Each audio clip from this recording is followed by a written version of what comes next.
Muito bom dia a todas e todos. Agora são 9h30 da manhã. A gente está recebendo aqui no Instituto Compliance Rio hoje a professora Georgette, uma palestra sobre investigações internas. Agradecemos todos que estão acompanhando aqui conosco esse evento, especialmente nossos associados e também os convidados da própria professora Georgette. É uma honra tê-los aqui. A gente vai ter um encontro hoje, como eu falei, para tratar de investigações internas. Meu nome é Leandro Coutinho, presidente do Instituto. Então, aqui já antecipadamente agradecemos muito a professora Georgette pelo tempo que está dedicando para a gente e também por todos que estão acompanhando aqui, seja presencialmente na sala aqui que a gente abriu para o evento, seja também no YouTube, que a gente está fazendo transmissão ao vivo para todos que querem acompanhar o Instituto pelo YouTube. Antes de abrir a palavra para a professora Georgette, eu vou fazer uma pequena apresentação sobre o Instituto.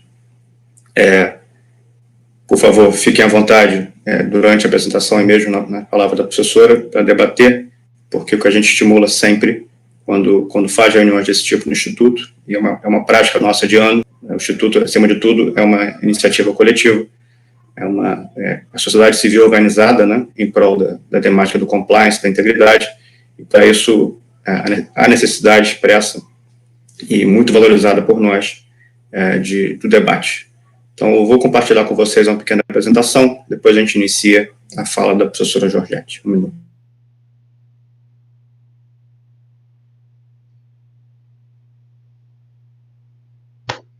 Meu Deus. Meu Deus do céu.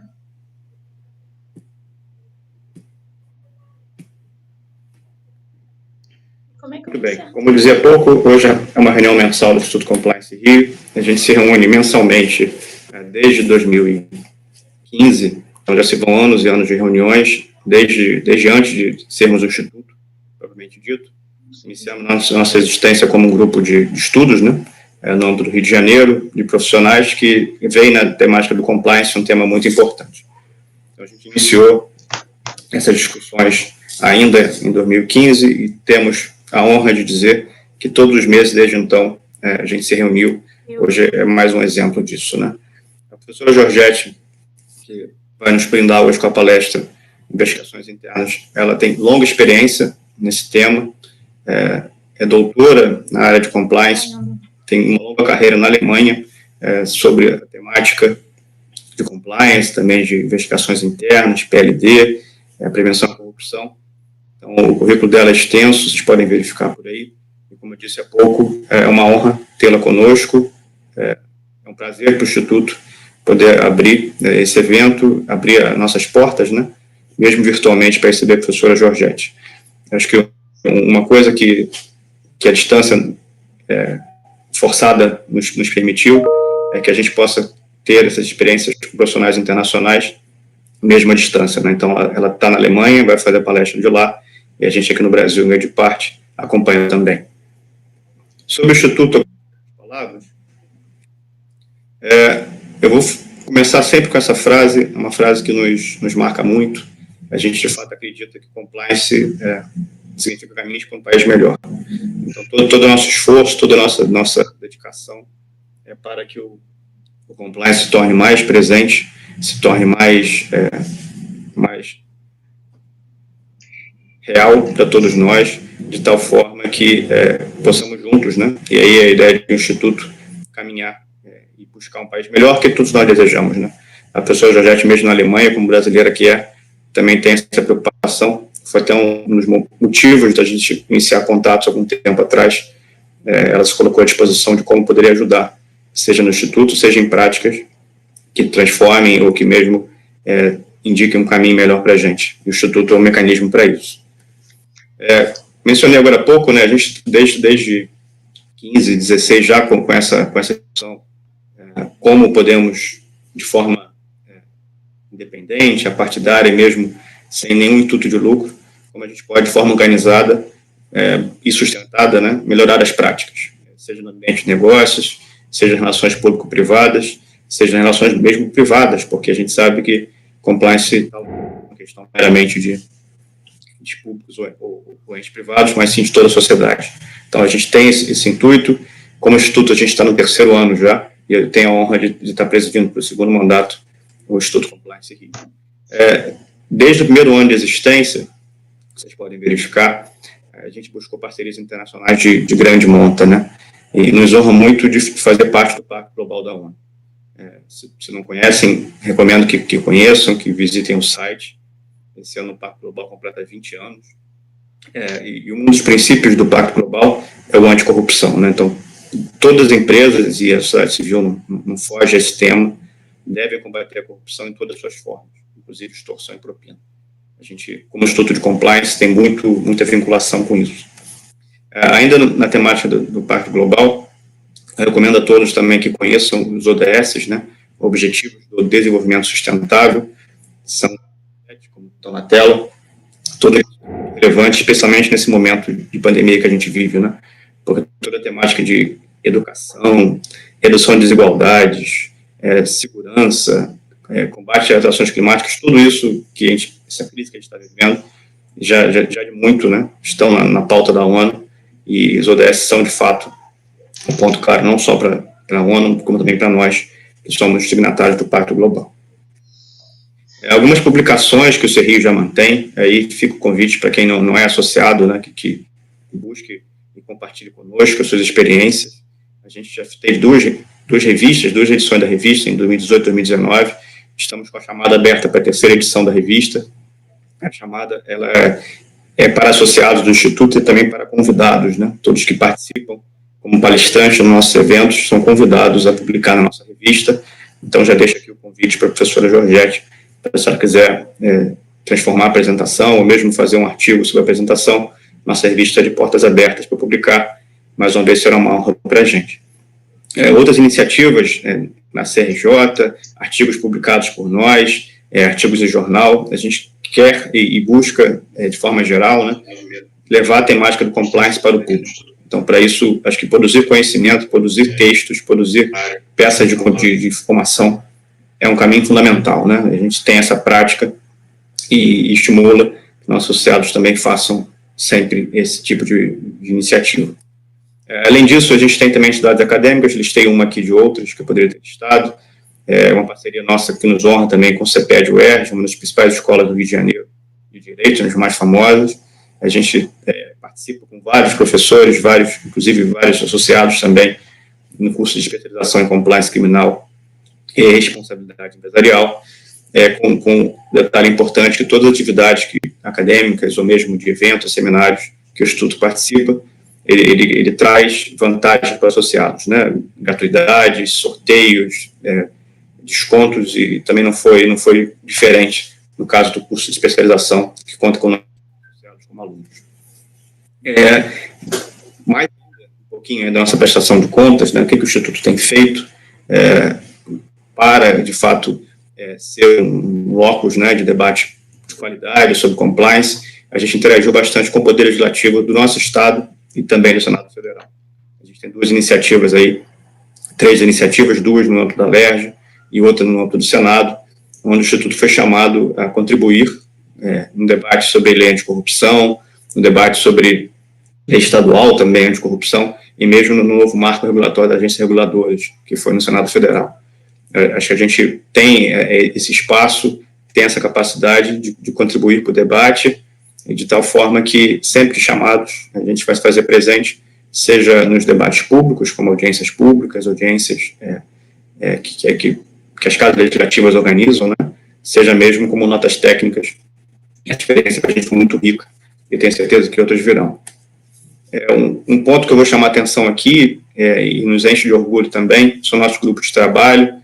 A gente trouxe alguns exemplos dos grupos que ocorreram em 2019, compliance nas estatais, governança, compliance nos esportes, lavagem de dinheiro também, né, que é um tema que a professora Juliette desenvolve na sua vida profissional e acadêmica, e também os grupos de 2020. A gente já tem aí, são 8 grupos atualmente abertos, também de composição, né, por associados do CRIO.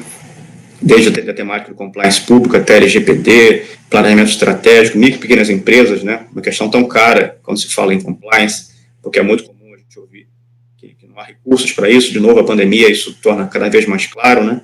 E como é que, mesmo com poucos recursos, as micro e pequenas empresas podem ter práticas de compliance e integridade. Ainda continuando no ano passado, que foi um sucesso muito grande, GT de esporte, GT de integração e outros.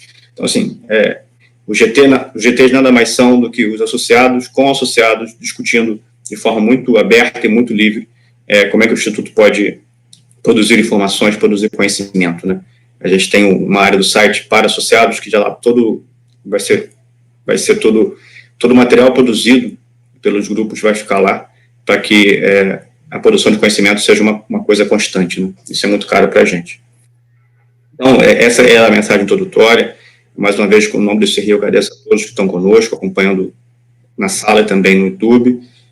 Por favor, conheçam o Instituto, associem-se ao Instituto, ICRI.org. Também deixo o meu e-mail aqui, para quem tiver qualquer dúvida. E feita essa introdução, essa fala inicial, eu abro agora a palavra à nossa palestrante. Tenho certeza que todos estamos aqui para ouvi-la. Então, vai ser um prazer, mais uma vez, repito, ouvir a professora Georgette, e fica o convite aqui a todos participarem também. Algumas regras rápidas para nosso evento do dia.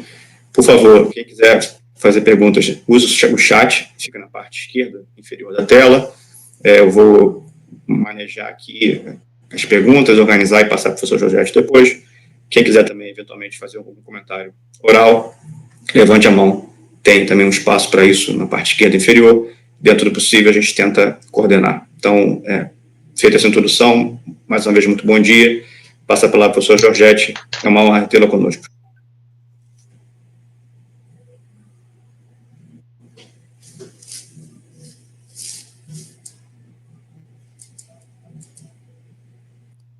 Professor, o senhor está sem som por enquanto.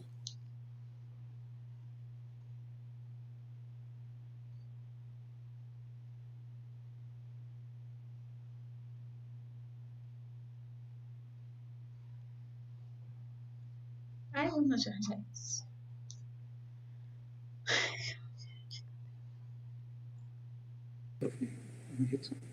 Leandro, você está me ouvindo? Perfeitamente. Consegue ver minha tela? Vamos exibir a apresentação, né? Consegue ver minha tela? Perfeito. A palavra é sua. Muito obrigado pela presença e com o seu tempo para a gente. Muito obrigado mais uma vez. Obrigado, Leandro, pela introdução, pelo convite, e bom dia a todos os colegas e amigos do Brasil. Na Alemanha já se diz boa tarde, aqui são 14h43, e eu me alegro muito em poder tratar do tema investigações internas na plataforma do ICRI. O que eu pretendo hoje é compartilhar com vocês, dentro do tempo que dispomos, o básico necessário sobre o tema investigações internas e lhes dar informações essenciais para a prática de uma investigação. Em particular, eu pretendo criar um entendimento de que as investigações internas não devem ser vistas isoladamente, mas sim incorporadas no complexo dos temas compliance, governança corporativa e sustentabilidade. A compliance, frequentemente referida como conformidade corporativa, eu acho que no Brasil se diz o compliance, é a soma de todas as medidas e condutas para assegurar o cumprimento de todas as leis e regulamentos aplicáveis a uma empresa, incluindo necessariamente um elemento de controle. Empresas, funcionários e parceiros comerciais têm interesse em identificar possíveis ovelhas negras, em descobrir e, se necessário, em punir violações. No entanto, o esclarecimento de possíveis violações também leva à identificação de potenciais de melhoria, permitindo assim à empresa criar uma estrutura ideal para um novo sistema de gestão de conformidade ou rever uma estrutura existente e torná-la mais eficaz. Dessa forma, as investigações internas podem ser vistas como um meio de expandir a gestão de risco e, portanto, ter um efeito além do propósito de esclarecer um caso suspeito. As investigações internas oferecem toda uma gama de desafios que podem ser divididos em 3 áreas temáticas, que são constituídas pelas principais questões que trataremos hoje. Planejamento do projeto, que diz respeito aos requisitos para a realização de uma investigação, a execução da investigação em si e a apresentação de resultados. As iniciais P, E e A servirão de auxílio nos próximos slides na identificação da fase do projeto de investigação que estivermos tratando. Assim, P significa que estaremos tratando de um assunto relacionado ao planejamento, E se refere à execução, e A, a apresentação dos resultados e reporte das informações. No que diz respeito ao planejamento, trataremos dos objetivos, das vantagens e desvantagens, dos atores internos e externos da investigação, do mandado de investigação e de exigências legais. Quanto à execução, falaremos da organização da execução do projeto de investigação e de uma melhor abordagem a ser considerada para que a investigação possa obter sucesso. Quanto à apresentação dos resultados, trataremos da documentação, ou seja, do relatório a ser preparado durante e após a investigação, assim como lições aprendidas, as lessons learned, para o contínuo desenvolvimento do sistema de compliance. Começamos com os objetivos das investigações. Há vários objetivos levados em consideração durante a condução de uma investigação.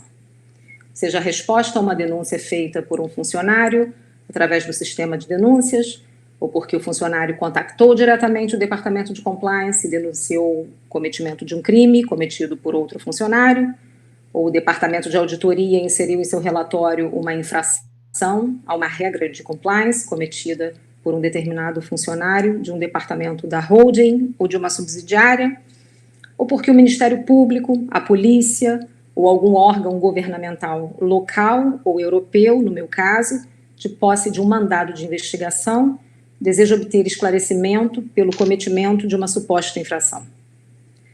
Em todos os exemplos, o que se pretende é investigar e responder ao denunciante, ao departamento ou à autoridade competente.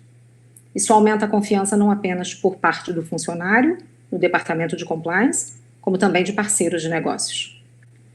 Outro objetivo da condução de investigações é o contínuo desenvolvimento do sistema de compliance, ou seja, a sua melhoria, quando se descobre que infrações que levaram às investigações só foram possíveis porque existem lacunas no sistema que ainda precisam ser preenchidas. Outro objetivo é servir de relações públicas relacionados a casos suspeitos, tanto interna quanto externamente. E, por fim, eu insiro aqui a possibilidade de mitigação da pena ou pagamento de multa a ser imposta pela autoridade competente quando há a cooperação da equipe de investigação interna com a externa. Vantagens e desvantagens. Uma investigação interna pode trazer vantagens, mas também alguns problemas. Algumas das vantagens se confundem com os objetivos que tratamos no último slide. Uma oportunidade que ela oferece é vista em fechar lacunas no sistema de conformidade e restaurar uma reputação manchada ou perdida. Uma investigação interna também pode servir para restaurar a moral e o ambiente de trabalho. Se um funcionário denuncia uma violação interna empresarial e percebe que algo acontece, o sistema de compliance ganha credibilidade e ele se sente confiante em continuar fazendo aquilo que se considera como certo. A ideia de limitação dos danos também desempenha um papel decisivo. Por exemplo, uma investigação interna em cooperação com agências governamentais é frequentemente recompensada por essas últimas com uma atenuação da pena, possivelmente mesmo com uma remissão completa de multas, o que em certas circunstâncias pode ser considerado especialmente eficiente, sobretudo em processos de cartel. Por outro lado, uma investigação interna pode trazer alguns problemas fundamentais à tona, especialmente em casos internacionais, uma vez que isso pode levar a uma colisão dos sistemas jurídicos. Isso está associado ao perigo da aplicação extraterritorial do direito, que invade os princípios jurídicos nacionais. Um exemplo disso são as investigações dentro da subsidiária estrangeira de uma empresa matriz nacional, da holding, cujas consequências dessa investigação possam ser estendidas à empresa matriz. De forma geral, considera-se ainda assim que as investigações internas trazem mais vantagens do que desvantagens. Atores da investigação. Alguns exemplos de atores internos: o compliance officer da empresa, um investigador interno, se ele existir, o advogado, um auditor, um especialista na área de informática, o tributarista. Exemplos de atores externos: a autoridade pública, o advogado contratado, portanto, todos os colegas hoje que estão assistindo à apresentação, o ombudsman, poderemos falar mais dessa figura talvez no fim da apresentação, caso haja interesse, um auditor, um especialista na área de informática, o tributarista. Se e na medida em que a empresa alvo de investigação tiver pessoal suficiente para conduzi-la, não será necessário recorrer a consultores externos para investigações de menor dimensão.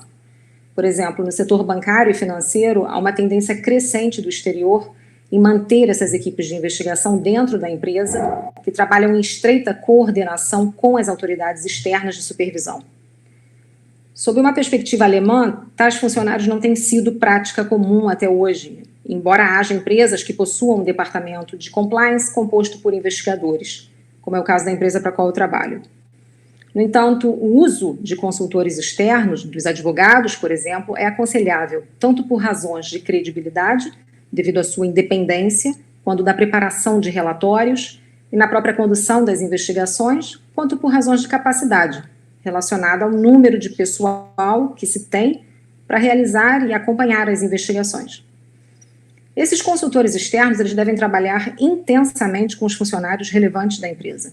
Dependendo do caso individual ou da acusação ou suspeita concreta, os consultores externos dependem do conhecimento específico e da experiência no que diz respeito à indústria e à empresa ao realizar uma investigação interna. A tarefa do consultor externo é, portanto, organizar o seu trabalho de tal forma que se possa assumir uma investigação impecável e não criar a impressão de que a investigação poderia ter sido influenciada pela empresa ou pelos empregados em questão. Fato é que, seja a investigação levada a cabo por profissionais externos ou da própria empresa, o que se objetiva é punir o responsável pelo cometimento de violações. E esse efeito dissuasor não se basta. O que se espera é alcançar um sistema de gestão de compliance que consista na prevenção, no descobrimento e reação e que não esteja apenas preocupado e acudido com a necessidade de mostrar reações súbitas devido a investigações concretas. Mandado de investigação. Uma investigação pode advir de uma busca e apreensão ordenada e conduzida por autoridade competente ou ser de ordem meramente interna, porque, por exemplo, durante a condução de um Compliance Risk Assessment, o descobrimento de uma violação tenha vindo à tona. O que ambas as investigações têm em comum é que as duas começam com um mandado de investigação. Fora da empresa, o mandado é ordenado por autoridade competente.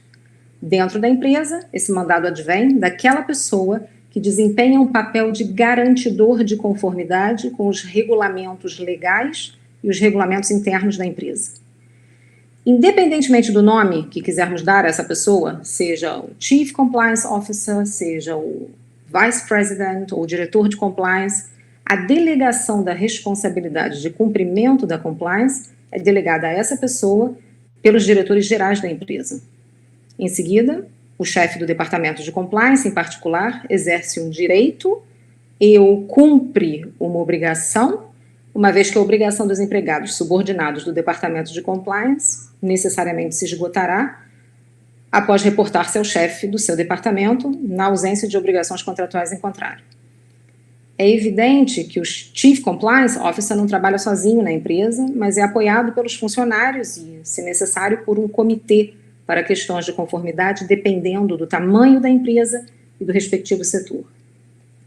À medida em que o Chief Compliance Officer de uma empresa estaria sujeito à obrigação de contratar consultores externos para conduzir investigações dentro da empresa como representante da mesma, ainda não foi decidida pelo Tribunal Federal de Justiça alemão, o BGH, nessa questão específica.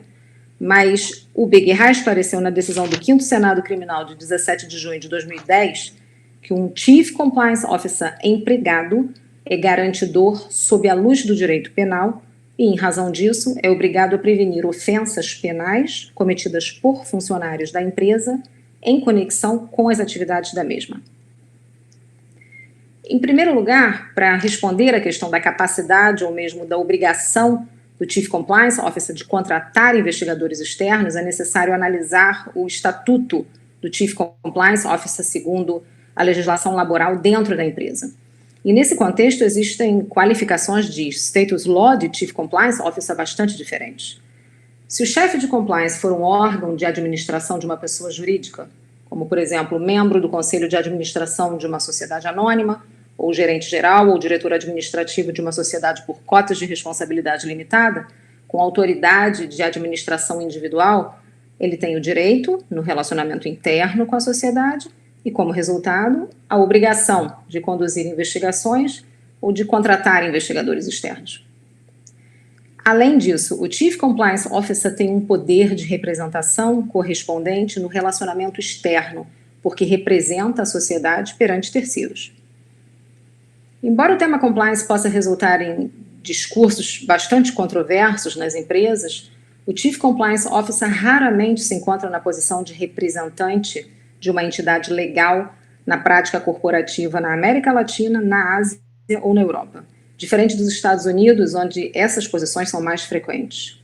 Situação mais comum, no entanto, é que compliance seja alocada na diretoria e que as tarefas relacionadas a ela, tão quanto legalmente possíveis, sejam delegadas a um funcionário gerente, na figura do Chief Compliance Officer, que reporta ao gerente geral ou ao órgão da diretoria. Também é possível que o Chief Compliance Officer seja uma pessoa externa, na maioria das vezes um jurista contratado. No contexto de um Chief Compliance Officer empregado sob o direito do trabalho, a jurisprudência do Tribunal Federal de Justiça alemã deve ser usada como ponto de referência para a questão da avaliação de competência ou uma obrigação correspondente de contratar investigadores externos. Vou nela a jurisprudência do chefe do departamento jurídico e chefe da auditoria interna. Nesse contexto, é preciso salientar que o Supremo tratou sobre o Estatuto do Garantidor de um Chief Compliance Officer no âmbito de um obiter dictum. Na sua opinião, a tarefa daquele Chief Compliance Officer teria sido impedir violações oriundas da lei, principalmente crimes cometidos e nascidos no interior da empresa. Na opinião do Beguerra, o correspondente responsável está geralmente sujeito à obrigação de garantidor, na acepção do parágrafo 13.1 do Código Penal alemão, para prevenir infrações penais cometidas por empregados da empresa em conexão com as atividades da mesma. Se a jurisprudência do Beguerra afirma existir posição básica de garantidor do Chief Compliance Officer, permanece questionável, ao meu ver, que alcance que isso tem. Na minha opinião, e de demais profissionais da área na Alemanha, isso depende, em particular, da medida em que as atividades do CCO são dotadas de poderes de decisão e de instrução, ou se o seu dever se limita ao dever de prestação de contas à direção. Assim, a questão da possibilidade de contratar investigadores externos, ou mesmo a obrigação do CCO de o fazer, depende também das obrigações contratuais da sua relação de trabalho. Exigências legais. Aqui eu tratarei das exigências legais advindas do direito do trabalho, do direito penal e da proteção de dados, começando com a obrigação do funcionário de fornecer informações. A lei impõe ao empregado a obrigação de fornecer informações e entregar documentos relativos ao seu trabalho diante do correspondente direito à informação e entrega por parte do empregador, nos termos dos parágrafos 666, 667, acumulados com 675 do Código Civil Alemão, o BGB. De acordo com essas disposições, o empregado é geralmente obrigado a fornecer ao empregador informações sobre o curso de suas atividades e a prestar contas das mesmas após a sua conclusão. Isso se aplica em particular ao pessoal de gestão, uma vez que lhes é confiada a tarefa de controlar os empregados subordinados. Além disso, um empregado é obrigado a entregar ao seu empregador tudo o que adquiriu no decorrer de seu trabalho Isso diz respeito, por exemplo, a todos os documentos como arquivos, escritos, além do tráfego de correio eletrônico, incluindo arquivos. Também estão incluídos quaisquer subornos recebidos pelo empregado de acordo com o parecer dominante na jurisprudência e na literatura. Com relação à condução de investigações internas, isso significa que o empregador pode, em princípio, exigir dos empregados envolvidos informações sobre todos os conhecimentos adquiridos em relação ao seu trabalho e a entrega de quaisquer objetos recebidos. E eu aplico isso quando conduzo as minhas entrevistas durante as investigações. Entretanto, isso se aplica apenas à área de atividades atribuídas ao empregado. Se o empregado fizer apenas observações casuais durante a entrevista na fase de investigação, que não estejam relacionadas à sua área de responsabilidade real, não há obrigação legal de fornecer informações. Isso só pode resultar do dever contratual de boa-fé do empregado para com o empregador, resultante do princípio da boa-fé, nos termos do parágrafo 242 do BGB, que tem como efeito que o empregado deve manter qualquer dano afastado da empresa. Trata-se, por exemplo, do caso em que o empregado toma conhecimento da prática de crimes na empresa que não foram cometidos por ele. Aqui também se argumenta que esse empregado deve denunciar crimes cometidos por seus colegas às custas do empregador por sua própria iniciativa, mesmo sem ser explicitamente questionado. Basicamente, eu sou do entendimento que nessa área deve ser encontrado um equilíbrio entre os interesses do empregador em esclarecer as vantagens do cumprimento do seu dever de investigar e os interesses do empregado em não se acusar a si mesmo ou a um colega através de uma má conduta. Se a ponderação de interesses mostrar que o fornecimento de informações não é razoável, o empregado não terá que fornecer as referidas informações. Um problema particular aqui é o princípio nemo tenetur se ipsum accusare, que diz que ninguém pode ser forçado a se autoincriminar. Isso é plenamente reconhecido no direito processual penal, sendo que no direito processual civil e do trabalho são impostas restrições.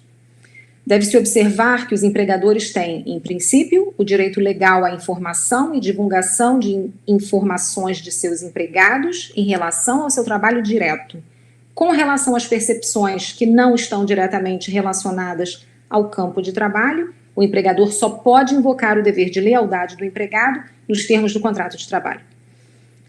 Entretanto, tal obrigação de fornecer informações está sujeita a uma avaliação razoável. Deve ser pesado em cada caso individual qual interesse supera o outro.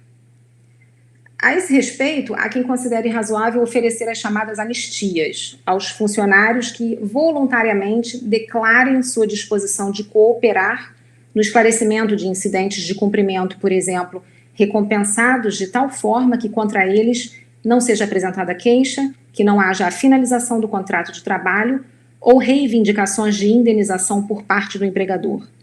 Essa não é a minha opinião pessoal sobre a anistia, mas o que se pratica no âmbito empresarial.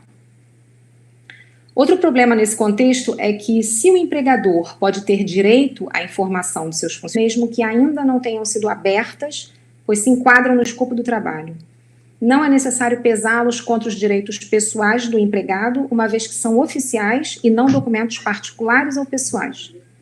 No entanto, documentos e arquivos particulares não podem ser vistos e examinados, isso é contrário ao direito constitucional e geral da personalidade do empregado, nos termos do artigo 2º, parágrafo 1º da Constituição da República Federal da Alemanha, a GIG. Isso resulta em um direito do empregado à sua privacidade, que seria violado se o empregador ou terceiros contratados, por exemplo, os advogados, tivessem acesso a esses documentos pessoais. Além disso, a correspondência particular do empregado também não pode ser examinada. Isso constituiria uma violação do sigilo da correspondência e seria punível nos termos do parágrafo 202 do Código Penal alemão, o StGB, que é correspondente ao artigo 151 do Código Penal brasileiro, devassar indevidamente o conteúdo de correspondência fechada dirigida a outrem, podendo levar a pedidos de indenização e a uma proibição da exploração de provas pelo Tribunal do Trabalho. Os problemas surgem nessa área se os documentos particulares não puderem ser facilmente distinguidos dos documentos oficiais. Aqui surgem dúvidas quanto à admissibilidade geral da inspeção desses documentos e as consequências que uma inspeção não intencional de documentos particulares possa ter em processos judiciais subsequentes. Entretanto, uma revisão do conteúdo deve ser permitida em casos excepcionais, quando houver uma alegação concreta de crime grave com base em provas factuais. Passamos agora para a inspeção de documentos eletrônicos, PC, Personal Computer, discos rígidos. Para arquivos nos computadores dos funcionários... você está me ouvindo, Leandro? Leandro? Estou ouvindo sim, perfeitamente. Ok, obrigada. Para arquivos nos computadores dos funcionários, o mesmo se aplica quando se trata de revisar arquivos em papel. Desde que diga respeito ao conteúdo empresarial, a inspeção é permitida. Entretanto, arquivos com conteúdo privado não estão sujeitos ao acesso por parte do empregador. Uma distinção básica deve ser feita aqui, quanto a se o funcionário também pode ou não usar o computador da empresa de forma privada. Se apenas o uso comercial for permitido, o empregador pode partir do princípio que o computador só é usado para fins comerciais e não é obrigado a tomar medidas especiais de proteção no âmbito de investigações internas para impedir que os documentos particulares do empregado sejam vistos. Na literatura também se argumenta que a inspeção de arquivos particulares no computador da empresa que não estejam protegidos por senha deve ser punível e, portanto, permissível a sua vistoria. No entanto, em casos individuais, pode acontecer, no âmbito de um equilíbrio de interesses, que o conhecimento adquirido não possa ser utilizado em processos judiciais trabalhistas. Isso provavelmente deve se aplicar ainda mais em processos perante os tribunais criminais. Se o arquivo for protegido por senha, uma punibilidade de acordo com o parágrafo 202A do StGB, que é o Código Penal, por espionagem de dados, bem como a proibição do uso de provas em processos de direito do trabalho, estarão ameaçados. Por uma questão de princípio, entretanto, não é aconselhável visualizar os arquivos particulares do funcionário no computador da empresa, independentemente de estarem protegidos por senha ou não. Haveria aqui uma violação dos direitos pessoais do empregado e é altamente questionável se essa violação se justifica para fins de esclarecimento de um incidente de compliance. A minha conclusão aqui é que uma empresa não deve comprometer o sucesso das investigações internas, inspecionando os documentos particulares de um funcionário, arriscando-se assim a sofrer a proibição do uso de provas e a aumentar ainda mais o descontentamento no ambiente de trabalho. Passaremos agora para os e-mails. Deve ser feita aqui uma distinção entre se o uso da conta de e-mail da empresa é restrito apenas para fins comerciais ou se também é permitido de forma privada, seja no todo ou em parte. Se apenas o uso comercial for permitido, o empregador deve ter o direito de verificar recursos externos, como dados de conexão, tempo e os destinatários das mensagens, bem como o conteúdo dos e-mails e tomar nota dos mesmos. Os e-mails que o empregado recebe no exercício de suas funções oficiais enquadram-se na esfera de controle do empregador e devem ser qualificados como tal, como as cartas comerciais, por exemplo. É o que prevê o parágrafo 257 do Código Comercial Alemão, o HGB. Nesse sentido, o empregado não tem a pretensão na proteção do fato de que o empregador não tem acesso a tais e-mails. Assim, os investigadores externos também têm direito a ler e-mails oficiais no decorrer das suas investigações. Se o uso privado da conta de e-mail, bem como o uso geral de telefone e internet também forem permitidos, o empregador também é considerado um provedor de telecomunicações e teleserviços, sendo que a lei de telecomunicações, bem como a lei de telemídia e não a lei federal de proteção de dados alemães seriam aplicáveis.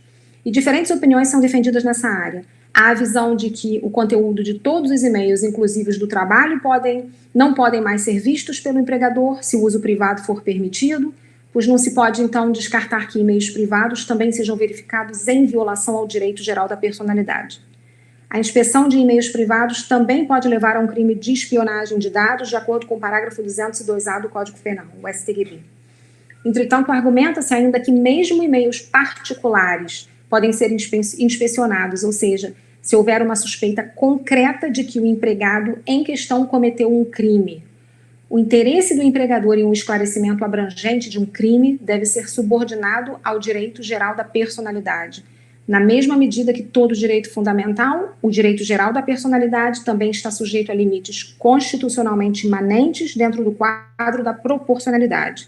Por isso, o reconhecimento do conteúdo dos e-mails representa um importante instrumento para a revalorização das infrações ao dever. Entretanto, mesmo de acordo com essa visão, e-mails privados devem continuar sendo a exceção. Dessa forma, uma nota prática minha. O mais fácil é não permitir o uso de contas de e-mails particulares no computador do trabalho. Caso não se deseje optar por esse caminho, na medida do tecnicamente possível, os e-mails comerciais e privados devem ser separados antes de os e-mails comerciais serem vistos. Se um e-mail privado for aberto por engano, deve ser assegurado que seja fechado imediatamente. Sobre uma possível proibição do uso de provas como resultado da leitura de e-mails privados, deve ser feita uma distinção se o uso privado da conta é permitido ou não. Nesse último caso, o empregador pode assumir que a conta foi utilizada apenas para fins comerciais e não precisa tomar nenhuma medida especial de proteção para garantir que nenhum e-mail particular seja lido em princípio. Como eu já havia dito, seria aconselhável proibir completamente o uso da conta de e-mail para que o empregador possa evitar os perigos resultantes da falta de diferenciação entre e-mails particulares e comerciais. Ligações telefônicas. Além do uso de serviços telefônicos, o uso de outros serviços de comunicação apoiados por voz, como o telefonema via internet, também está coberto aqui. No caso de chamadas telefônicas a negócios ou induzidas por negócios, considera-se permitido o registro e verificação dos dados de conexão, tais como hora ou data. No entanto, não é permitido armazenar, por exemplo, o número de destino para chamadas privadas. Isso se justifica pela proteção da privacidade do funcionário e pela proteção do tráfego telefônico livre e sem impedimentos. A verificação do conteúdo de conversas telefônicas por meio de escutas telefônicas não é permitida e está sujeita à proibição do uso de provas em processos judiciais trabalhistas. A gravação de tais conversas ou o uso de dispositivos de escutas telefônicas é punível nos termos do artigo 201 do Código Penal alemão. Se uma conversa telefônica for meramente ouvida, isso não é punível, mas a falta de consentimento da proibição de exploração civil e trabalhista afetada entra em vigor porque os direitos pessoais gerais do empregado são afetados. Isso pode ser diferente se o empregador estiver em autodefesa ou em situação de emergência semelhante, ou seja, se ele já tiver uma alegação concreta de que atos criminosos são discutidos ou realizados durante o telefonema. Ao implementar um sistema que monitore chamadas telefônicas ou mesmo e-mails de funcionários, não se deve esquecer que se trata de um direito de codeterminação do conselho da empresa que representa os empregados, diferente dos sindicatos no Brasil, de acordo com o parágrafo 87.1, número 6 dessa determinada lei, que regulamenta esse direito codeterminado. Aqui é chamada de Betriebsverfassungsgesetz. Começaremos agora a tratar da execução, da organização do projeto e de uma melhor abordagem da pesquisa.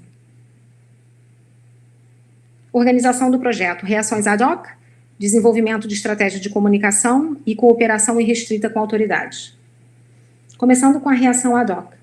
Se as autoridades externas conduzirem uma investigação em escritórios da empresa e, se necessário, em casas particulares de funcionários e apreenderem arquivos e outros portadores de dados, uma reação rápida por parte da empresa é altamente importante.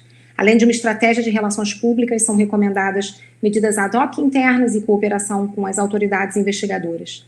Além disso, deve ser imediatamente sinalizado que uma investigação interna geradora das causas objeto da investigação ocorrida externamente está sendo ou será realizada, enviando assim um sinal dos próprios esforços da empresa em esclarecer os fatos acusados e evitar maiores danos à empresa. Relações públicas ou desenvolvimento de uma estratégia de comunicação. O desenvolvimento de uma estratégia de comunicação deve ser empreendido sem demora.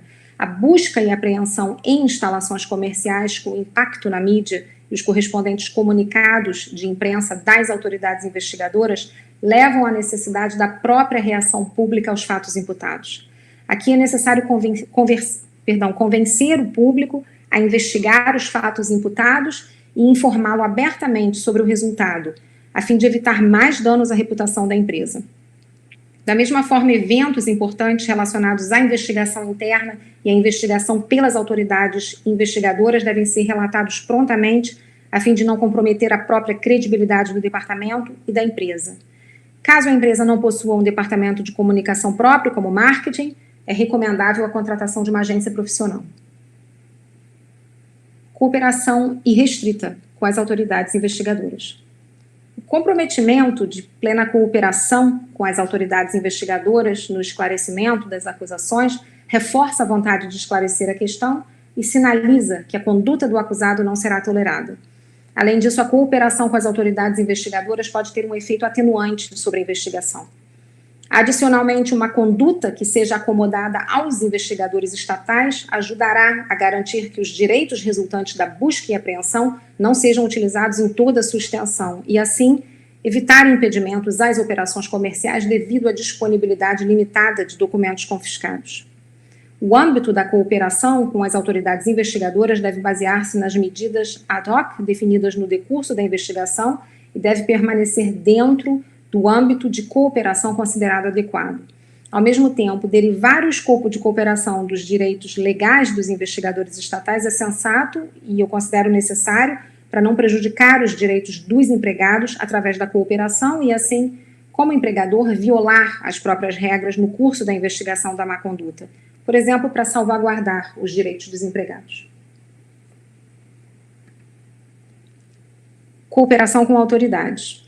A cooperação irrestrita com as autoridades investigadoras pode ser feita da seguinte forma: através do fornecimento de todos os documentos e dados necessários, incluindo a concessão do acesso necessário às aplicações de TI, da apresentação das listas de treinamentos de compliance feitos durante os últimos anos, eu recomendo os últimos 3 anos, da alocação de recursos para garantir um processamento oportuno e completo dos pedidos feitos pelas autoridades investigadoras, da disponibilidade permanente da alta administração, bem como a pronta disponibilidade pessoal para os representantes das autoridades investigadoras, da orientação imediata das medidas exigidas pelas autoridades investigadoras e que, em qualquer caso, nenhum documento ou outro dado seja destruído. Essa última frase é de suma importância, sobretudo em processos de cartel. Existem decisões em que, no momento em que a polícia entrou na empresa procurando a prova, que na verdade era objeto da procura no mandado de busca e apreensão, um funcionário destruiu um determinado documento e a empresa foi obrigada isso chegou ao conhecimento das autoridades investigadoras e a empresa foi obrigada a pagar apenas pela destruição de uma das provas €1 milhão, além da pena imputada pela infração à lei. Melhor abordagem de pesquisa. Trataremos agora do objeto da investigação, da escolha do time do líder para a condução da investigação, da análise de red flags. Eu trouxe vários exemplos para vocês, priorização e documentação. Começando com o objeto da investigação. Antes de se iniciar uma investigação, é necessário indicar claramente quais as alegações e a suposta infração que precisam ser investigadas. Portanto, numa primeira etapa, o objeto de investigação se restringe aos fatos e comportamentos derivados das alegações em questão. O esclarecimento dessas alegações pode ser considerado como estando acima de todos os outros objetivos. No entanto, tal meta deve ser transferida para pacotes menores de dados, a serem então processados, e essas metas parciais, por sua vez, requerem uma definição. Esses dados são regularmente os seguintes: primeiro, uma coleta e avaliação de fatos. Depois, a identificação de responsabilidade por má conduta ou infração. Se necessário, a cooperação com os investigadores estatais no esclarecimento das alegações, e eu sempre recomendo que se trabalhe assim, e a conscientização dos empregados quanto aos riscos e consequências de tais condutas indevidas e a adaptação da organização da empresa para evitar violações futuras. Quanto à seleção da equipe de investigação, no decorrer de uma investigação interna, surge a questão do nível de pessoal que deve ser utilizado para realizá-la. Por exemplo, deve ser decidido até que ponto os recursos internos da empresa ou consultores externos serão utilizados. Por outro lado, as qualificações necessárias devem ser levadas em conta. Os advogados são regularmente encarregados de conduzir uma investigação sobre crimes relacionados à empresa. É importante assegurar, assim, que os advogados sejam devidamente especializados em direito penal, direito tributário penal e, dependendo do assunto da investigação, também em outras áreas, como direito ambiental, direito da concorrência. Além disso, a execução legalmente impecável da investigação, bem como a implementação das consequências da mesma, em conformidade com a lei, requerem conhecimentos especializados no direito da proteção de dados e do direito do trabalho. Devido à ampla gama de qualificações necessárias e a necessidade de especialização em áreas que não fazem parte do dia a dia dos departamentos jurídicos das empresas, é regularmente aconselhável o uso de consultores externos, pelo menos em algumas áreas onde não exista a referida especialização na empresa. Além disso, considerações sobre a obtenção de informações de funcionários deve ser de antemão acordada com o Comitê de Compliance, do qual o Departamento de Pessoal deve fazer parte. Isso é de particular importância para a possibilidade da aplicação das punições necessárias nos termos da legislação trabalhista, que diz respeito à punição de má conduta dos empregados, uma vez que, por exemplo, a rescisão sem aviso prévio, de acordo com o parágrafo 6262 do BGB, só pode ocorrer dentro de 2 semanas após os fatos que dão direito à rescisão terem sido levados ao conhecimento da empresa. Ou seja, se o Departamento de Compliance perde o prazo devido à complexidade da investigação, pode-se não conseguir manter a rescisão contratual em juízo e a empresa ainda corre o risco de ter que indenizar o empregado. Análise de red flags. Uma vez feito o backup dos dados e documentos, o primeiro passo é estruturá-los. Isso pode ser feito para uma investigação que visa esclarecer ações de corrupção, por exemplo, com base em um banco de dados de pedidos ou contratos em conexão com um banco de dados de clientes. A ligação das informações no nível factual permite identificar fatos individuais e também transações comerciais relacionadas, por exemplo, em um grande projeto. A estruturação das informações com base em fatos permite identificar as chamadas red flags, que são tipicamente indícios de má conduta ou foram identificadas com base em fatos conhecidos. Nos próximos slides, eu lhes darei exemplos de red flags tomando por base uma investigação interna para esclarecer alegações de corrupção. Na verdade, quando eu comecei a minha carreira na área de compliance, eu adoraria que alguém tivesse compartilhado comigo algo parecido, eu não tive. Por isso, eu preparei para vocês hoje uma lista de red flags que podem ser consideradas como indicações de um aumento do risco de um comportamento corrupto, sem a menor pretensão de completude. Trataremos antes dos 2 últimos temas dessa folha e continuaremos então no próximo slide.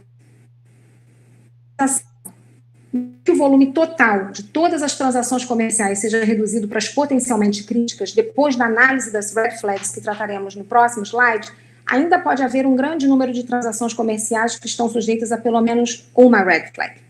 Entretanto, dadas as condições gerais, como, por exemplo, o prazo e o sucesso da investigação, bem como benefícios futuros das conclusões da investigação, pode ser necessário reduzir ainda mais o escopo da investigação, além da necessidade de se priorizar. No interesse da empresa, o objetivo deve ser o de acordar com as autoridades investigadoras uma limitação do volume da investigação. Particularmente, as microquestões inflacionam o número de fatos potencialmente críticos e aumentam significativamente o escopo da investigação, sem aumentar a quantidade de informações obtidas no interesse da acusação dos investigadores estatais em cada caso.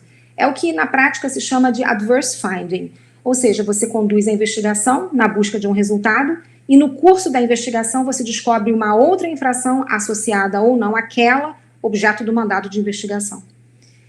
Isso não significa que fatos potencialmente críticos não sejam investigados.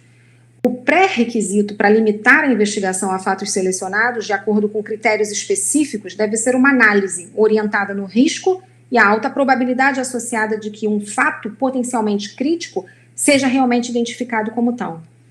Dependendo dos resultados da comunicação com as autoridades investigadoras e as autoridades fiscais, pode ser possível alcançar uma redução significativa na investigação sem ter que aceitar uma perda de conhecimento de fatos adjacentes, que podem, então, ser examinados e investigados numa outra oportunidade, por exemplo, quando a investigação em curso tiver acabado.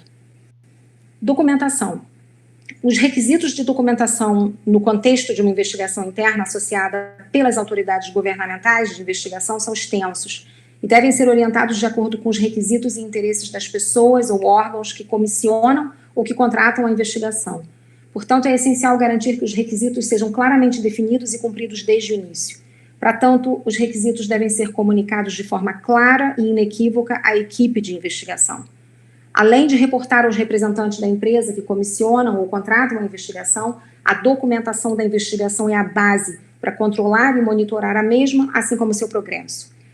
Esse controle e monitoramento deve ser feito independente dos relatórios. Para a documentação dos resultados da investigação, é aconselhável a criação de um armazenamento digital, além do armazenamento físico. As informações sobre os fatos investigados devem estar sempre disponíveis a curto prazo após a investigação interna, e elas oferecem a possibilidade de rápida avaliação durante a investigação para fins de controle e monitoramento da mesma, e também podem ser utilizadas após o término da investigação interna. O escopo da documentação deve levar em conta como a documentação pode e será tratada. Em particular, deve-se notar que os fatos apresentados na documentação podem desencadear a necessidade de ação se certas pessoas tomarem conhecimento deles. Com relação a tais informações, medidas de controle devem ser tomadas na medida em que uma avaliação das opções de ação e das consequências a serem tiradas só é possível com base em fatos totalmente descritos. Além disso, particularmente no caso de uma investigação interna, em cujos resultados os investigadores estatais possam ou estarão interessados, deve-se considerar até que ponto e sob que mandado a documentação deve ser preparada, que fique então disponível para os investigadores estatais. Um processo que é criado e mantido pelos investigadores é útil para a documentação dos fatos individuais sob investigação. Tal dossiê normalmente contém as seguintes informações ao investigar atos corruptos. Primeiro, informações gerais sobre os fatos do caso são coletadas e documentadas durante a investigação. Essas informações podem ser pessoas de contato na empresa com parceiros de negócios afetados pelos fatos do caso. Um breve resumo dos fatos do caso também é fornecido aqui para dar uma visão geral. Todos os acordos e documentos contratuais relativos aos fatos, incluindo anexos e acordos especiais. Outras características especiais também devem ser documentadas. Documentos coletados com base em uma triagem dos parceiros de negócios, seja durante a seleção como fornecedor ou no âmbito da investigação interna, consistindo em uma autodivulgação, o código de conduta do parceiro de negócio, informações de agências de crédito, documentos sobre a relação comercial anterior e, se for o caso, outras características especiais documentadas formam uma seção no seu arquivo que pode ser descrita como due diligence. Se a relação comercial a ser avaliada tiver sido encerrada nesse ínterim, a rescisão ou cancelamento da relação contratual também deve ser documentada. Em uma segunda seção, os documentos sobre os fatos críticos individuais devem ser registrados. Isso inclui, em particular, as transações no âmbito da relação comercial, que são objeto de investigação em detalhe. Por exemplo, isso poderia ser uma visão geral dos pagamentos e reembolsos, com as contas e despesas, diferenças de pagamentos utilizadas para um lançamento, ou o processamento contábil dos fatos, também deve ser registrado aqui, a fim de permitir uma avaliação com base neles. Toda a documentação relativa à remuneração dos serviços prestados também deve ser fornecida. Isso é particularmente importante se o parceiro contratual e o recebedor do pagamento não forem idênticos. Nesse caso, também devem ser coletadas informações sobre o recebedor, que não é o parceiro contratual. Da mesma forma, deverá ser preparada uma documentação completa das notas fiscais, instruções de pagamento, comprovantes de pagamento, as contas utilizadas em sistemas ERP, eu não sei o que se usa no Brasil, na Alemanha e nos Estados Unidos a gente trabalha com Navision ou SAP, e quaisquer reembolsos ou set-offs. A fim de tornar transparentes os limites das possibilidades de avaliação, é necessário listar quais documentos relevantes para a investigação que não puderam ser obtidos. Além disso, deve ser preparada uma documentação dos serviços dos parceiros de negócios a serem prestados e, por fim, a serem prestados conforme acordado. Aqui, atenção deve ser dada a eventos que desencadeiam pagamentos. Se as comissões tiverem de ser classificadas como não estando de acordo com as condições de mercado, o motivo do desvio deve ser determinado. Se vários parceiros de negócios estão envolvidos em uma transação comercial, a rede de relacionamentos deles também deve ser relatada. Se as transações comerciais tiverem uma conexão estrangeira, você deve anotar os requisitos de documentação adicional em casos individuais. Se a relação comercial já foi encerrada, você deve assegurar que os pagamentos e serviços sejam feitos e prestados após a data fixada para o encerramento da relação comercial e, portanto, documentá-la separadamente, se for necessário. Qualquer pagamento de indenização devido à rescisão antecipada deve ser documentado. Em particular, os pagamentos finais devem ser verificados quanto à sua elegibilidade e documentados também. O arquivo do processo, físico ou digital, criado dessa forma, constitui a base para a avaliação jurídica e pode ser a base para as consequências a serem tiradas pela empresa e para a coordenação com as autoridades estatais investigadoras. Uma documentação limpa e segura reforça a confiança na investigação interna e apoia a cooperação com as autoridades. Passamos agora para a análise de red flags, partindo por base uma investigação de corrupção. Pagamento de comissões sem contrato, sem comprovante de desempenho, a consultores desconhecidos, a empregados próprios ou de subsidiários, em contas particulares, aos funcionários, em contas bancárias no exterior que diferem do local de atuação do consultor, pagamento de comissões em dinheiro, espécie, sob a forma de montantes fixos ou de adiantamentos, disfarce do pagamento de comissões como empréstimos ou créditos, concessão de comissões como crédito ou desconto posterior, pagamento de comissões na forma de liquidação de faturas fictícias, pagamento de comissões por subavaliação de bens de segunda mão, ocultação do pagamento de comissões através do registro das mesmas em contas não usuais, pagamento de comissões excessivas através de múltiplos pagamentos para uma mesma transação comercial, concessão de outras vantagens sob a forma de presentes, concessão de outras vantagens sob a forma de incentivos, como viagens e entretenimento, ou sob a forma de pagamentos de despesas de viagem, concessão de outras vantagens sob a forma de doações ou patrocínios, ou sob a forma de artigos de trabalho ou subsídios para custos de publicidade.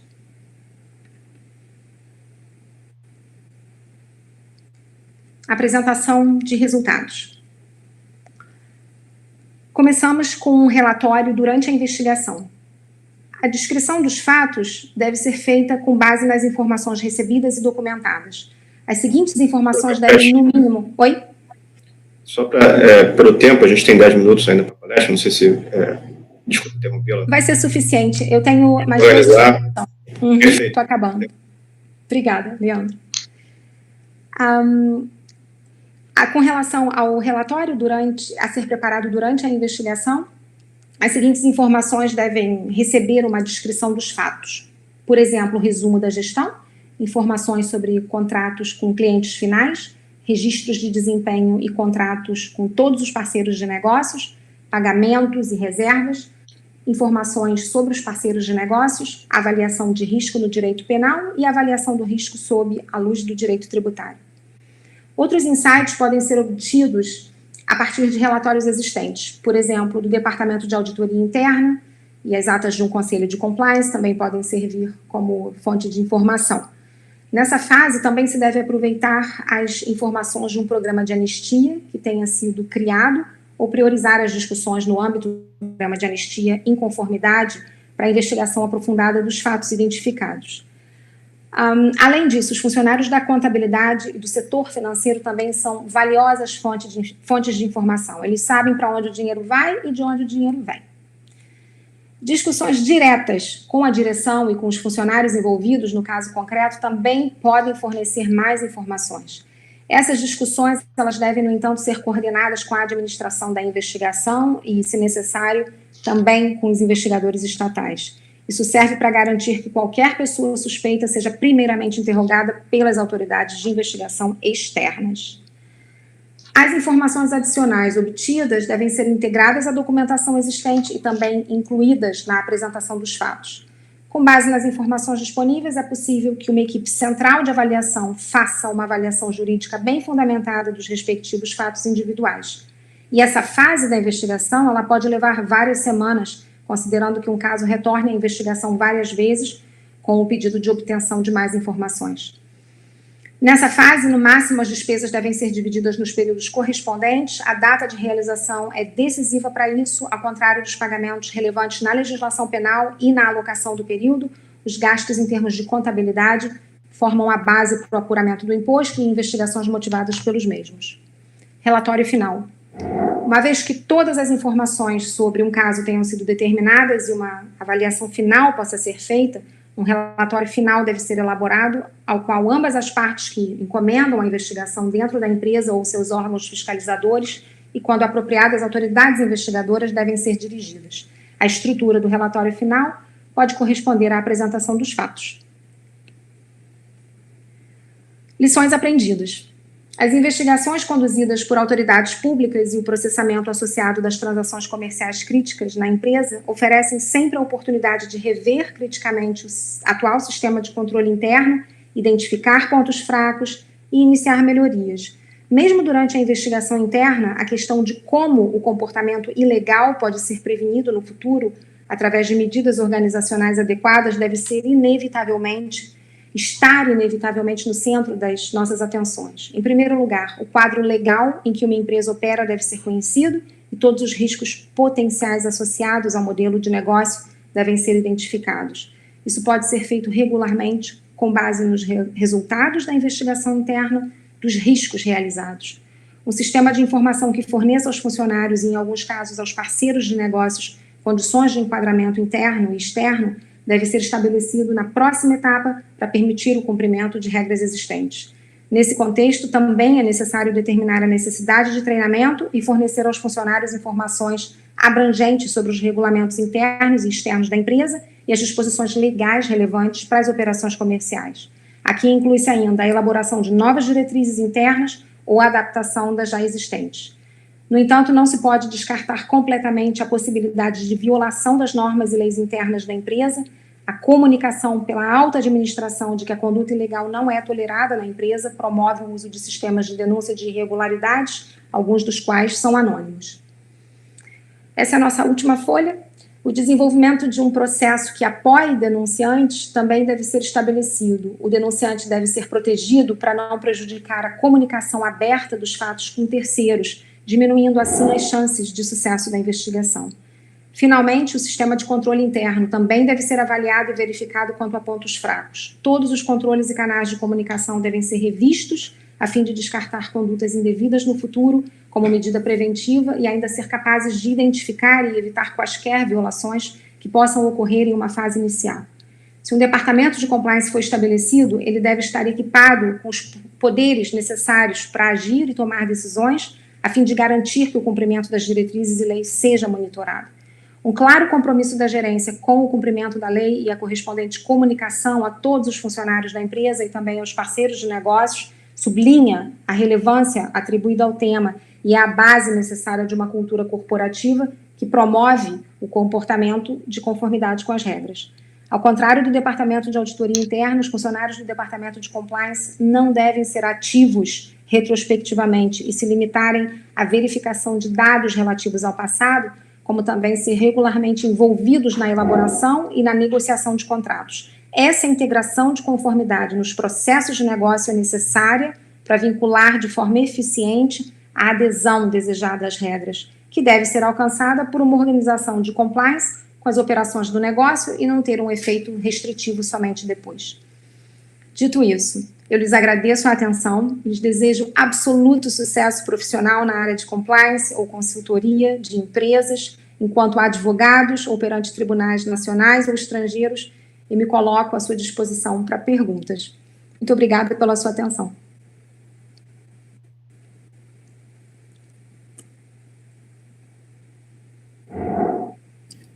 Muito bem, agradecemos muitíssimo pela palestra, que na verdade foi uma aula, né? A gente teve aqui um seminário num dia só. Levantando as mãos, eu peço, por favor, que use o chat para fazer as perguntas, porque nós já temos uma listinha de perguntas aqui, eu vou passar para a professora, inclusive também vindo do YouTube. Vou condensar duas que eu já recebi aqui, e já abri a prazo para a resposta, né?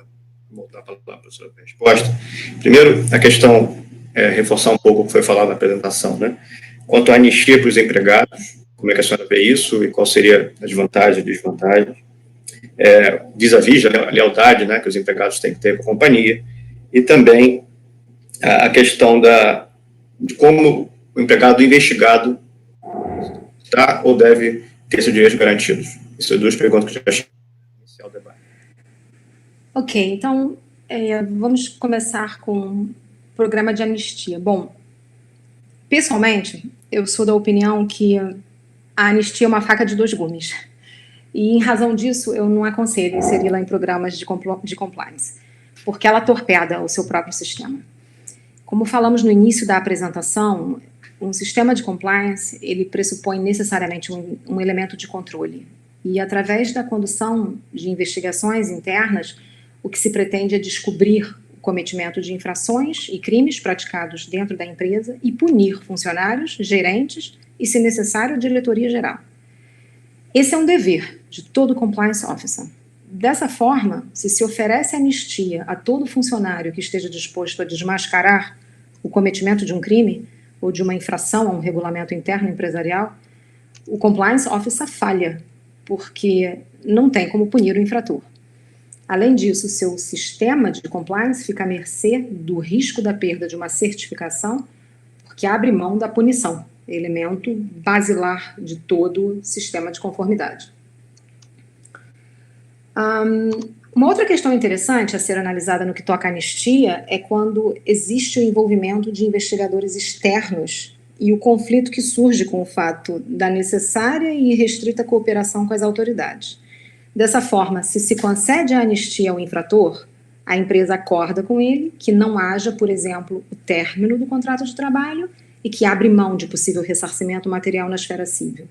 No entanto, é também obrigação do mesmo compliance officer informar as autoridades públicas sobre o agente do crime, porque pretende uma mitigação ou mesmo a remissão da pena de multa. Ou seja, a anistia, enquanto parte do sistema de compliance, pode nos levar à situação de que o empregado não tenha sua relação de trabalho terminada, mas seja condenado a cumprir pena de detenção pelo cometimento de um determinado crime. Dessa forma, minha recomendação é que a anistia seja concedida em caráter absolutamente excepcional, sempre de forma escrita, apenas para investigações de alta complexidade a um funcionário específico e que só seja aplicada se puder conduzir o compliance officer ao absoluto sucesso da identificação dos fatos que levaram à identificação. Bom, essa seria a minha visão no que diz respeito à anistia. Com relação à segunda parte da sua pergunta, Leandro, sobre os direitos do interrogado, não é, do funcionário. Do empregado ou investigado, né? Uhum. Bom, não existe nenhuma obrigação geral estatutária de instruir um funcionário sobre as circunstâncias legais e sobre os seus direitos, embora uma nova lei que virá em breve pode mudar essa situação. No entanto, muitas empresas na Alemanha consideram que as explicações são eticamente necessárias e aconselháveis. Em geral, isso inclui uma breve descrição sobre os antecedentes da investigação e o assunto. Para fins de documentação, é aconselhável fornecer essas informações ou essas instruções de forma escrita e que deve ser assinada pelo entrevistado. Ao contrário do direito do indivíduo de permanecer em silêncio em caso de autoacusação durante os interrogatórios das autoridades criminais, não existe direito correspondente no que diz respeito às entrevistas dos funcionários como parte de investigações internas. O funcionário tem que cooperar, ele é obrigado a cooperar. Entretanto, existem disposições não vinculativas da Ordem dos Advogados da Alemanha que recomendam evitar qualquer comportamento do investigador que possa pressionar o entrevistado a incriminar-se a si mesmo. E também não se deve chamar, por exemplo, as entrevistas de interrogatório. Só quem interroga é a autoridade pública. Além do que, a gente não pode esquecer que qualquer funcionário terá prazer em colaborar se fizer parte de uma conversa ou de uma entrevista, mas raramente alguém se sentiria à vontade de participar de um interrogatório. Com relação a uma outra questão que diz respeito a direitos de funcionário, se ele teria, por exemplo, que ser informado, se ele teria o direito de que um advogado pudesse comparecer à entrevista, se o empregado tem ou não o direito geral de ter seu próprio advogado presente na entrevista, isso ainda não foi totalmente confirmado ou negado pela jurisprudência, até onde eu saiba. As empresas, elas frequentemente permitem tal comparecimento para garantir uma presença justa, ou se o funcionário for suspeito de ter cometido delitos de ordem criminal, não é? Quanto à questão, por exemplo, se o funcionário se ele deve ser informado de que o advogado presente à entrevista é o advogado da empresa e não o advogado do entrevistado. É o que no direito americano se chama de up-John warning. Uma advertência up-John, ela deve ser feita caso existam relações com a legislação dos Estados Unidos. Mas é preciso também que se diga que na Alemanha, essa é uma advertência que é bastante aceita, ela é bem aceita. Portanto, normalmente, antes de iniciar as entrevistas, a gente sempre deixa claro, o compliance officer deixa claro que, enquanto advogados, nós não atuamos de forma alguma nos interesses do funcionário. Nós trabalhamos apenas para a empresa. E uma outra questão que diz respeito também ao direito dos funcionários, ou do interrogado, no caso, é se o empregado teria ou não um direito legal estrito de ser atendido por um representante do Conselho de Trabalhadores. Como eu disse durante a apresentação, existe um órgão em empresas, sobretudo em sociedades anônimas, que representam os empregados, não é? Então, a questão seria, será que esse interrogado teria direito a ter um dos membros do Conselho que representa os empregados durante uma entrevista?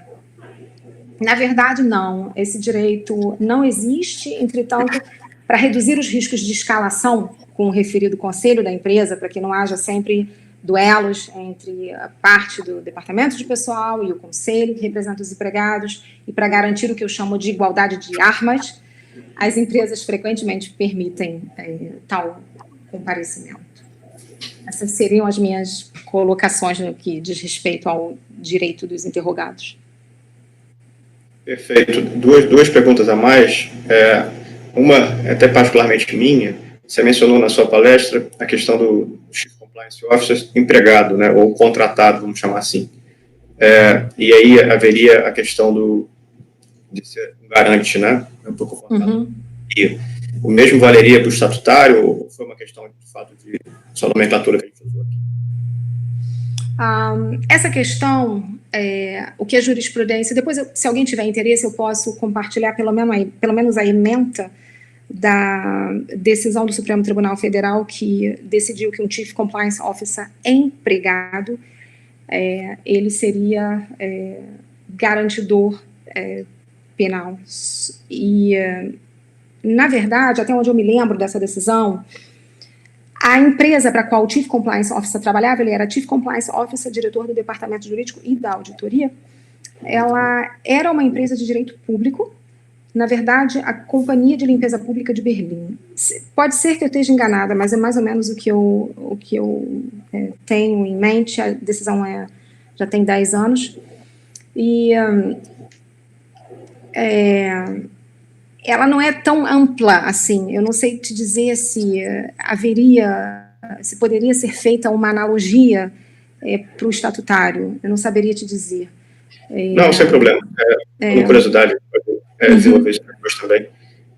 Seguindo aqui, rapidamente algumas perguntas a mais, também temos alguns pontos sobre questão judicial, né? Se a empresa sabedora, né, que ela está sendo investigada judicialmente, se ela deveria compartilhar com o juízo de investigação a parte de investigação interna, esse é um ponto.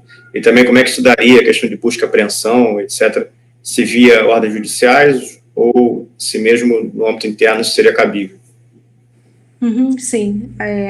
Seria recomendável que se compartilhasse documentos internos com as autoridades investigadoras, inclusive a promotoria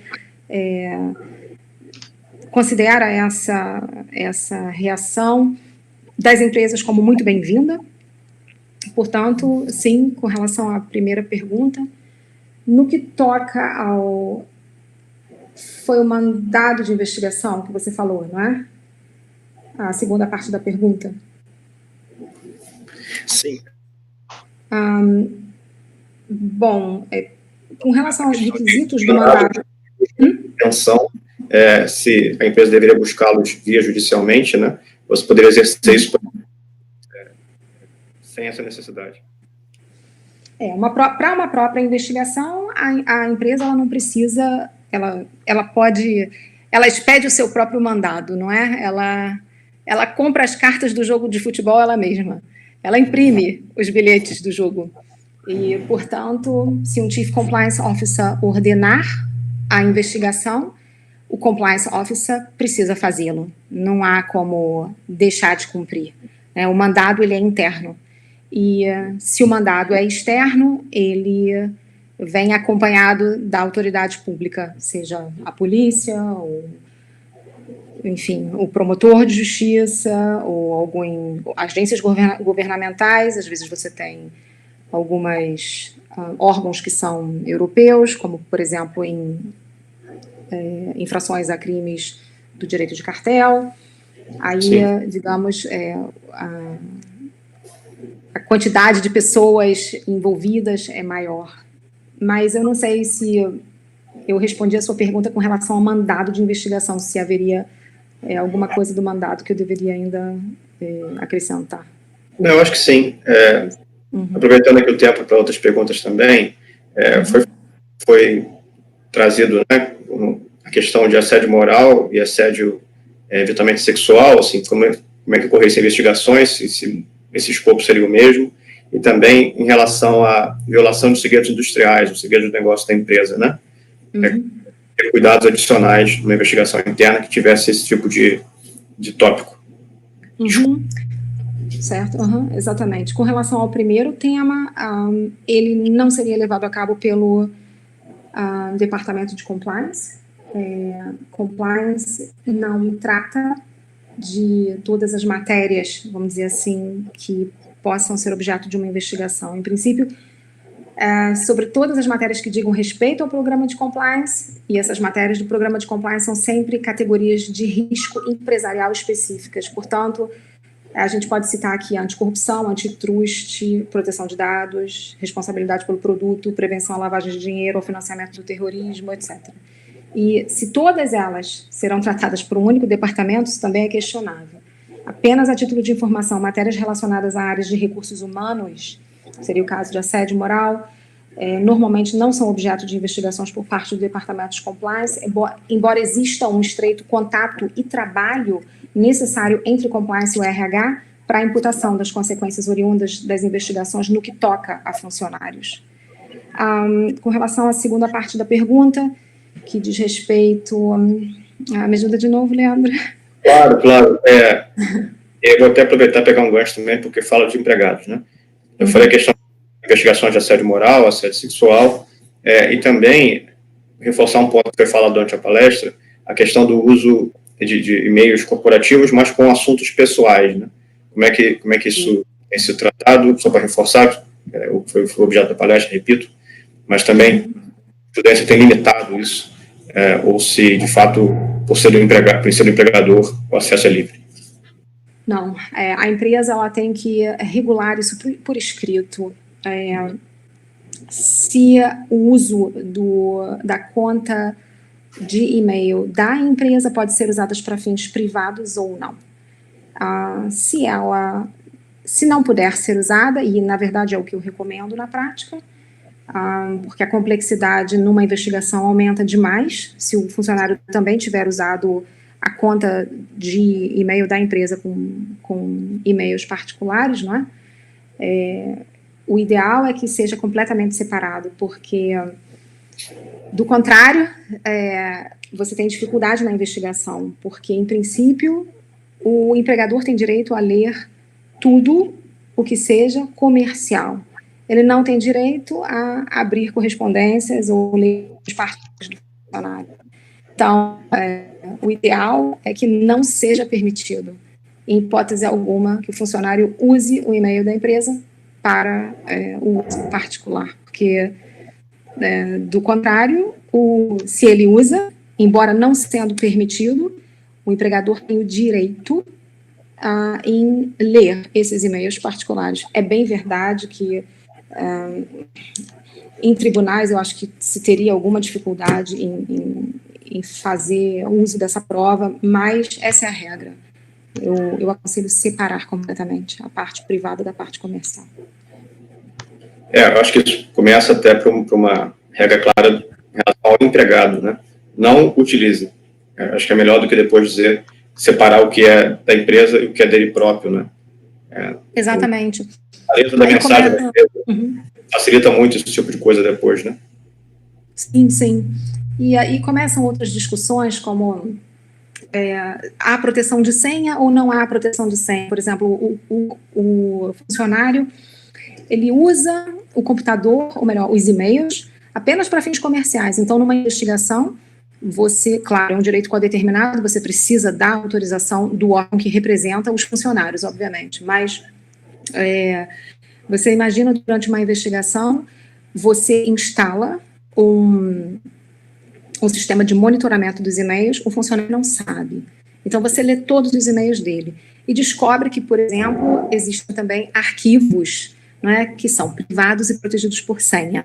Não é? Nesse caso, a jurisprudência entende, você não tem como ler esses e-mails, você não tem proteção, você não tem permissão de, vamos dizer, hackear essa senha para ler esse tipo de correspondência. Então, é preciso ter muito cuidado hoje em dia, porque a lei de proteção de dados, a GDPR alemã, que na verdade foi a primeira lei, a lei mais forte que existe na proteção de dados, ela hoje existe em quase todos os países. Califórnia aprovou esse ano, inspirada no GDPR alemão. Então, realmente a punição por uma infração à proteção de dados hoje em dia é levada muito a sério. Por isso, eu aconselho que se separe completamente a parte particular do funcionário com a parte de comercial, não é? Uma outra coisa que às vezes as pessoas, se eu puder fazer uma colocação ainda em relação a isso, uma outra coisa que as pessoas às vezes me perguntam é como é que fica, por exemplo, vídeos, não é? Se a empresa pode filmar o funcionário, não pode. Isso aqui é extremamente crítico. Para filmar o funcionário, você precisa da aprovação do funcionário por escrito. Claro, se você vai fazer um comercial da sua empresa e logo na entrada da empresa estão lá, por exemplo, 2 funcionários que trabalham na portaria, não é? Você não vai fazer o filme, vamos dizer, tendo aquelas pessoas em voga. O que você quer é mostrar só o interior, vamos dizer assim, da portaria do seu prédio e continuar no seu vídeo falando de marketing, etc. Mas espionar o funcionário, você não tem autorização para isso, por exemplo, com o uso de câmeras. Não é? De forma alguma, né? Isso é uma coisa. Só caminhando para o final, por conta do horário que a gente estipulou, até sim, claro. A gente já abusou bastante da sua Eu agradeço. Caminhando para o final, então, como eu falei no início, a gente estava honrado e agora está mais honrado ainda com a presença e com a sua participação conosco, né? Foi muito rica a palestra, repito, foi uma aula que a gente recebeu aqui, o espaço de tempo era limitado, eu tive até que fazer um alerta em relação a isso, peço desculpa se atrapalhei o raciocínio. Imagina. É importante para a gente poder ter esse debate no final também, ele só enriqueceu mais ainda o que foi falado durante a palestra, né? Dos finais, eu vou a professora falar suas considerações finais ainda, mas antes disso, eu vou pegar aqui o convite que eu fiz no início, né? Conheçam o ICRIO, nosso site é icerio.org, também visite nossas redes sociais, para quem nos acompanha pelo LinkedIn, pelo Instagram, também no YouTube, como a gente está divulgando aqui automaticamente, né, em tempo real, essa palestra pelo YouTube. Acessem, visitem e se associem, porque a gente precisa de pessoas engajadas e que compartilhem conosco os mesmos sentimentos, as mesmas preocupações sociais, no fundo, né? Que, como, reiterando aqui o primeiro slide que eu apresentei, a gente, de fato, crê que compliance pode ser caminhos para um país melhor e a gente precisa muito disso. Então, reiterando aqui o agradecimento, professora Georgette, abro a palavra para suas considerações finais, até perguntando também se o e-mail que está na tela, as pessoas podem enviar perguntas, porque tem outras chegando. Então, se acesso, as pessoas podem enviar perguntas e iniciar um contato mais bilateral, né? Para que sim, compreendo. Fique à vontade. Obrigado mais uma vez, a palavra é sua. Eu não tenho mais tanto a dizer. Vocês sobreviveram a uma hora de densa palestra sobre o direito de investigar nas empresas alemãs. Foi um grande prazer poder ter conversado com vocês hoje. Eu agradeço carinhosamente o convite, Leandro, e me coloco à inteira disposição para perguntas por e-mail. O meu e-mail está na tela, acho que vocês conseguem ver. E quem quiser fazer contato no LinkedIn, o meu nome no LinkedIn é esse que vocês estão vendo embaixo da palavra contato. Eu sou doutora na área de compliance aqui na Alemanha, e o título de doutor na Alemanha não tem o A no final, então é DR ponto mesmo, não doutora, DRA ponto, como a gente conhece no Brasil. Mas vocês nesse nome me encontrarão. Eu também estou aberta, caso alguém tenha perguntas ou queira trocar informações, precise de consultoria, será um prazer ajudar. E é isso, eu agradeço, desejo que vocês continuem em contato com o IC Rio, tenham um excelente trabalho, as publicações são ótimas, já li algumas, só posso recomendar, e é isso, agradeço muito, desejo um excelente dia para todos. Aqui na Alemanha já são 16h07, e é isso, um excelente fim de semana. Muito obrigada. Obrigado mais uma vez, professora. Boa tarde para quem está na Alemanha, como a senhora. Que mais? Boa sexta-feira, né? Bom fim de semana. E repito, acompanhe a gente, seja